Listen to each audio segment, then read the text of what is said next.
ಕೇವಲ 1.5 ವರ್ಷಗಳ ಹಿಂದೆ ಮದುವೆಯಾದ ಸುಷ್ಮಿತಾ 23 ವರ್ಷದ ಯುವತಿ ದಾರುಣ ಅಂತ್ಯ ಕಂಡಿದ್ದಾರೆ.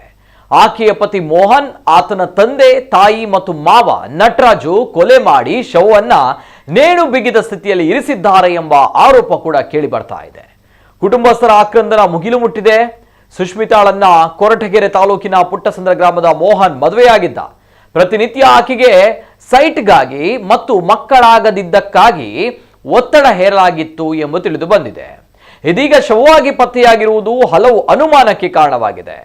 ಈ ಘಟನೆಯಿಂದ ಸುಷ್ಮಿತಾ ಅವರ ಕುಟುಂಬದ ಆಕ್ರಂದನ ಮುಗಿಲು ಮುಟ್ಟಿದ್ದು ಶವಾಗಾರದ ಮುಂದೆ ಆಕ್ರೋಶ ವ್ಯಕ್ತಪಡಿಸಿದ್ದಾರೆ.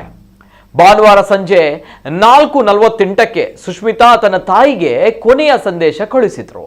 ಅತ್ತೆ ಮಾವ ಬಂದಿದ್ದಾರೆ, ಅವರು ಹೋದ ನಂತರ ಮಾತನಾಡ್ತೇನೆ ಎಂದು ಆಕೆ ಮೆಸೇಜ್ ಮಾಡಿ ತಿಳಿಸಿದ್ಲಂತೆ. ಆದರೆ ಅದಾದ ಕೆಲವೇ ಹೊತ್ತಲ್ಲಿ ಸುಷ್ಮಿತಾ ಶವವಾಗಿದ್ದಾಳೆ.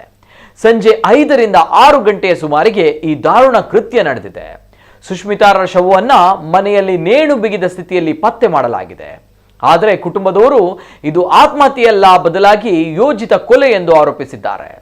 ಇನ್ನು ಪತಿ ಮೋಹನ್, ಆತನ ತಂದೆ, ತಾಯಿ ಮತ್ತು ಮಾವ ನಟರಾಜ್ ವಿರುದ್ಧ ಕೊಲೆ ಪ್ರಕರಣ ದಾಖಲಾಗಿದೆ. ಪೊಲೀಸರು ಸ್ಥಳಕ್ಕೆ ಭೇಟಿ ನೀಡಿ ಶವವನ್ನ ಮರಣೋತ್ತರ ಪರೀಕ್ಷೆಗೆ ಕಳಿಸಿದ್ದಾರೆ.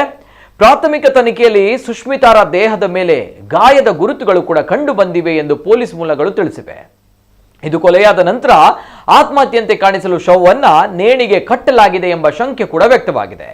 ಮೋಹನ್ನನ್ನ ವಿಚಾರಣೆಗೆ ಒಳಪಡಿಸಲಾಗ್ತಾ ಇದ್ದು ಆತನ ಕುಟುಂಬದವರನ್ನು ಕೂಡ ತನಿಖೆಗೆ ಕರೆಯಲಾಗಿದೆ. ಸುಷ್ಮಿತಾರ ಮೊಬೈಲ್ ಫೋನ್ ಅನ್ನ, ಸಂದೇಶಗಳು ಮತ್ತು ಕಾಲ್ ರೆಕಾರ್ಡ್ಗಳನ್ನ ಪರಿಶೀಲಿಸಲಾಗ್ತಾ ಇದೆ.